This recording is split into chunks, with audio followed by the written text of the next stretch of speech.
اگر کوئی شخص اپنی ضرورت کا سوال لے کر تمہارے پاس آئے تو یہ اللہ سبحانہ تعالیٰ کا تم پر خاص کرم ہے۔ جو شخص لوگوں کی برائیوں کا چرچا کرتا ہو سمجھ لو کہ وہ سب سے زیادہ گناہ گار ہے۔ گناہ کی لذت محض وقتی ہوتی ہے اور اس کے سرزد ہو جانے کے بعد انسان کا دل سکون حاصل نہیں کر پاتا، ہمیشہ بے چینی کا شکار رہتا ہے۔ اگر خود کو اس دنیا کے دھوکے سے محفوظ رکھنا چاہتے ہو، تمہاری عافیت اسی میں ہے کہ اپنے وقت کے 9 حصوں میں تنہائی کو عزیز رکھو اور ایک حصے کو لوگوں سے ملنے جلنے میں خرچ کرو۔ جو شخص بری گفتگو کرنے کی عادت رکھتا ہو وہ در حقیقت 3 چیزوں کا نقصان کر رہا ہوتا ہے۔ ایک اپنی ذات کا، دوم اس شخص کا جس کے بارے میں وہ بری گفتگو کر رہا ہو،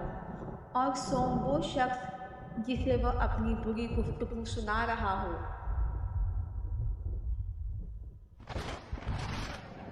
اللہ سبحانہ تعالیٰ نے اگر تمہیں کسی نعمت سے نوازا ہے اور تم اس کا استعمال کسی غلط جگہ پر کرو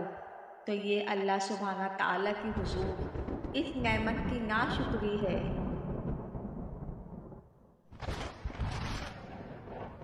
جو شخص پورا 1 برس خوش و خرم رہے اور کسی بھی تکلیف میں مبتلا نہیں ہو تو اسے جان لینا چاہیے اللہ سبحانہ تعالیٰ اس سے ناراض ہے۔ بہتر تو یہ ہے کہ صدقہ خاموشی سے کیا جائے، لیکن اگر تم لوگوں کو اس بات کی جانب مائل کرنا چاہتے ہو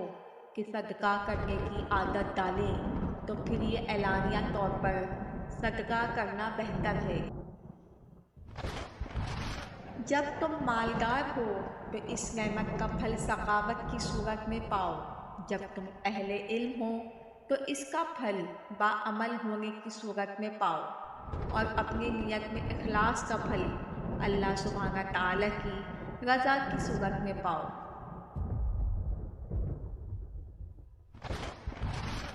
اپنی ذمہ داریوں کا بوجھ خود اٹھاؤ اور دوسرے لوگوں پر یہ بوجھ ڈالنے کی کوشش مت کرو،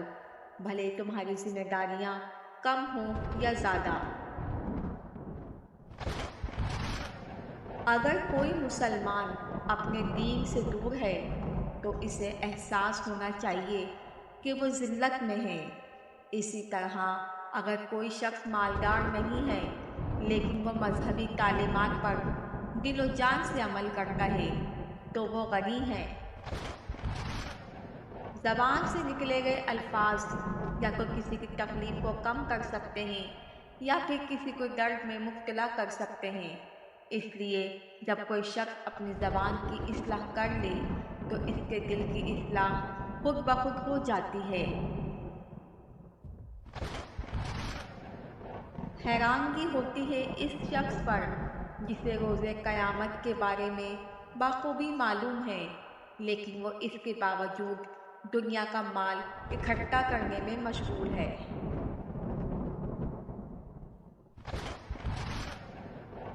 اگر تمہارا نفس تمہیں گناہ کے لیے اس قدر بہکا دے کہ تم خود کو نہ روک پاؤ تو پھر گناہ کسی ایسی جگہ پر جا کر کرو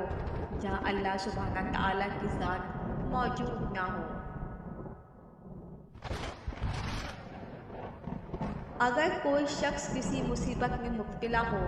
اور سب سے پہلے وہ اپنی عقل اور تدبیروں سے کام لے کر اس مشکل سے چھٹکارا پانے کی کوشش کرے،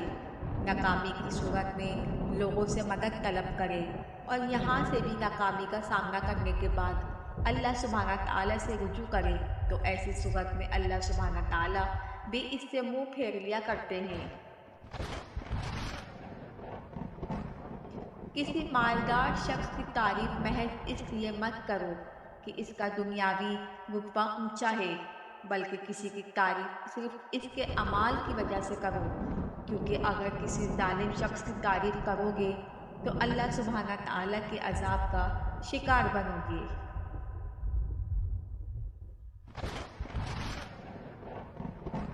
جو شخص تمہارا سچا دوست ہوگا اسے کچھ کہے بنا تمہاری ضرورت کے بارے میں معلوم ہو جائے گا، جسے تمہاری جانب دیکھ کر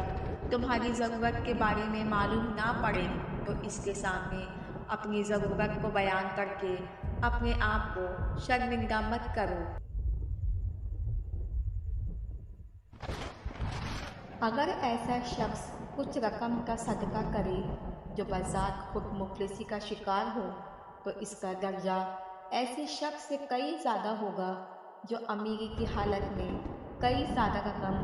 صدقہ کرے۔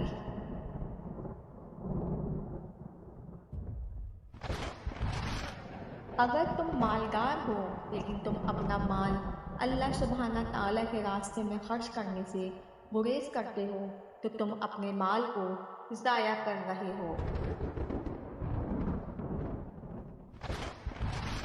اللہ سبحانہ تعالیٰ نے ہمیں اس دنیا میں اشرف المخلوقات اس لیے بنا کر بھیجا ہے کہ ہم اس ذات پاک کے احکامات کی پیروی کریں اور بدلے میں ہمیشہ قائم رہنے والی جنت کو پالیں۔